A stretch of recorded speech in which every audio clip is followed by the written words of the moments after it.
Hello students, welcome to our YouTube channel जिसका नाम है शिवांगी मैथ्स। तो आज के इस वीडियो में हम कॉम्प्लेक्स में पढ़ेंगे लिमिट क्या होती है किसी भी फंक्शन की, क्योंकि लिमिट एक बहुत ही इम्पॉर्टेंट फैक्टर है। क्योंकि लिमिट के बिना हम किसी भी फंक्शन की कंटिन्यूटी, डिफरेंशिएबिलिटी या और भी चीज़ों के बारे में बात नहीं कर सकते हैं अगर हमें लिमिट ही पता नहीं होगी तो इसलिए सबसे पहले हमें लिमिट पता होनी चाहिए। तो लिमिट क्या होती है गाइस? लिमिट होती है क्योंकि हम किसी फंक्शन की लिमिट डिफाइन कर रहे हैं यहाँ पे, तो हमें सबसे पहले तो वो फंक्शन लेना पड़ेगा। अब वो फंक्शन कहाँ से चूज़ करेंगे? अब क्योंकि यहाँ पे हम कॉम्प्लेक्स एनालिसिस में है, तो जो भी चीज़ें नंबर्स होंगी वो कॉम्प्लेक्स नंबर्स ही होंगे। तो यानी कि जो भी हमें सेट लेना पड़ेगा उस फंक्शन को डिफ़ाइन करने के लिए, वो भी कॉम्प्लेक्स नंबर का ही सेट लेना पड़ेगा। तो कैसे? सपोज़ कोई भी फंक्शन है,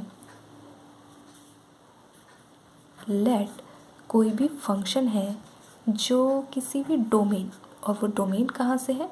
वो डोमेन कंटेन करता है सी में, यानी कि कॉम्प्लेक्स नंबर में, और कॉम्प्लेक्स नंबर से वो फंक्शन जा रहा है कॉम्प्लेक्स नंबर पे। यानी कि फंक्शन तो हमें पता चल गया कि वो कॉम्प्लेक्स नंबर का फंक्शन है और कॉम्प्लेक्स नंबर के सेट पे ही जा रहा है। और कोई भी पॉइंट है, सपोज़, क्योंकि कॉम्प्लेक्स नंबर को हम z से शो करते हैं, तो सपोज़ कोई भी पॉइंट्स है हमारा z0 जो बिलोंग कर रहा है D के इंटीरियर में, ये ऐसे करके इंटीरियर की साइन को शो करते हैं। तो कोई भी एक पॉइंट है जो उस सेट के इंटीरियर में बिलोंग कर रहा है, देन हम किसी भी L जो बिलोंग करेगा कॉम्प्लेक्स नंबर से, उसको हम लिमिट कहेंगे उस फंक्शन की, is set to the limit of f। किस पॉइंट पे? ये जो हमने इंटीरियर का पॉइंट पढ़ा, क्योंकि जो लिमिट है वो फंक्शन के अंदर ही मिलेगी, फंक्शन के बाहर तो हमें उस फंक्शन की लिमिट नहीं मिल सकती है। तो उस फंक्शन की लिमिट मिलेगी हमें किस पॉइंट पे? z0 पॉइंट पे।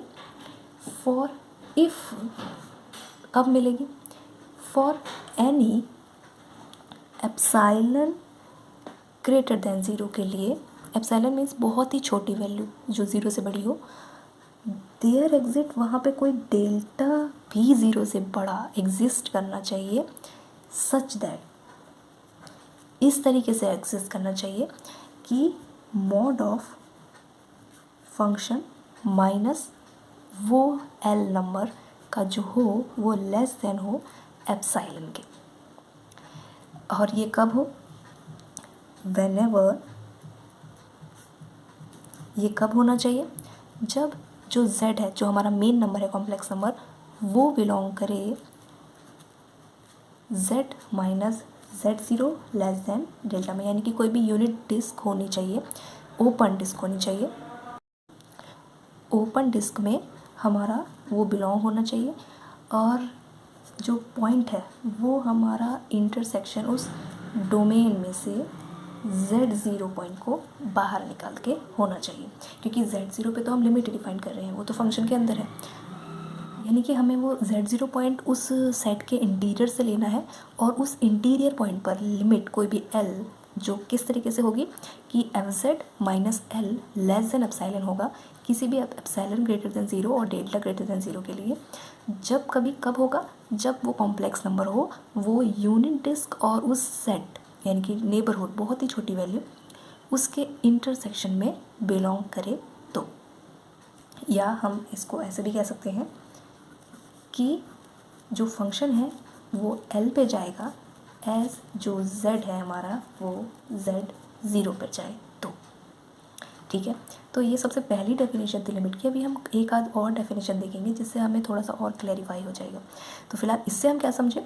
हमें कोई भी फंक्शन, अब वो फंक्शन किसी ना किसी डोमेन, किसी सेट से तो हम लेंगे, क्योंकि हम कॉम्प्लेक्स में है तो हम कॉम्प्लेक्स नंबर के सेट से लिया, और उस सेट के अंदर हमने कोई इंटीरियर पॉइंट लिया, वो सेट के अंदर होना चाहिए, और L limit, L for limit कोई बिलोंग जो कॉम्प्लेक्स नंबर को ही करनी चाहिए, उसको लिमिट कहेंगे उस फंक्शन की उस इंटीरियर पॉइंट पे। अगर किसी any epsilon greater than zero के लिए वहाँ डेल्टा एग्जिस्ट करे, इस तरह एग्जिस्ट करे कि mod of F Z minus L जो हो वो लेस देन एप्साइलन होना चाहिए, और वो जो z है वो कहाँ बिलोंग करना चाहिए, वो mod z minus z0 less than delta यानी कि यूनिट डिस्क यानी कि ओपन डिस्क और इंटरसेक्शन हो उस डोमेन में, वो पॉइंट वहाँ बिलोंग करना चाहिए।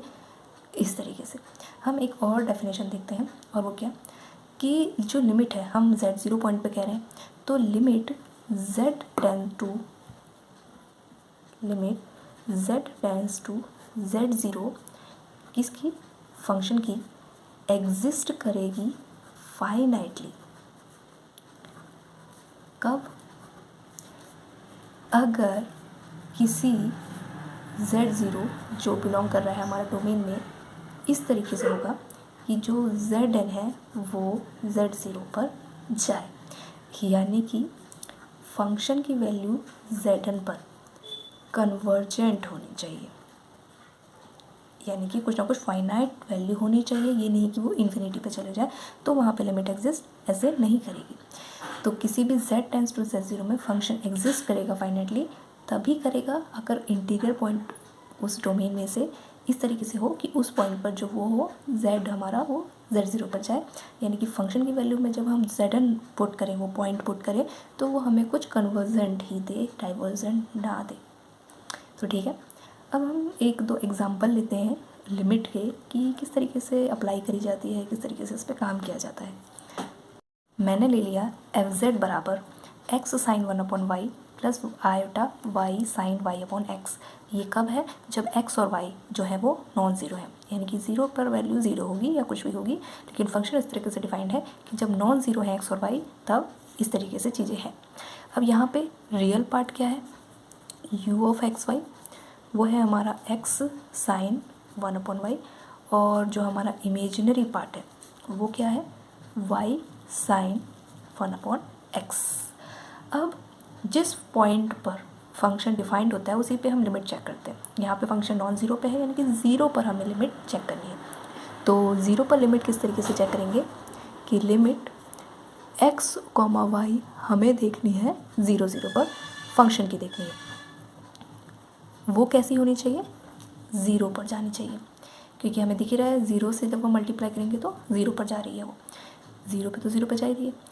अब लेकिन यहाँ पे किस तरीके से एग्जिस्टेंस हो रही है, क्या हो रही है, तो हम कैसे देखेंगे, हम कुछ भी ले लेंगे। सपोज़ मैंने कोई भी पॉइंट ले लिया, फॉर एनी an, bn जो 0 पर जा रहे हैं, इसके लिए अगर हम रियल पार्ट में जो x, y थे उसमें अगर हम un और bn रख दें तो हमें क्या मिलेगा, रियल पार्ट क्या था हमारा x साइन 1/y, तो x को हम an और y को हम ले लेते हैं bn, तो an साइन 1/bn। अब हमने an bn 0 पर जाने वाले लिए हैं, तो हमारे जाहिर सी बात है कि an साइन 1/bn भी जो है वो 0 पर जाएंगे। क्यों, क्योंकि an तो 0 रखने पर 0 हो जाएगा, और जो हमारा साइन 1/bn है वो बाउंडेड फंक्शन है, तो जो हम इसमें 0 पुट करेंगे तो वो भी बाउंडेड हो जाएगा, और 0 से मल्टीप्लाई करने के बाद वो 0 ही देगा हमको। यानी कि हमें क्या पता चला कि an, bn जो है वो 0 पर जा रहे हैं, तो u यानी कि जो रियल पार्ट है वो भी हमारा 0 पर जा रहा है।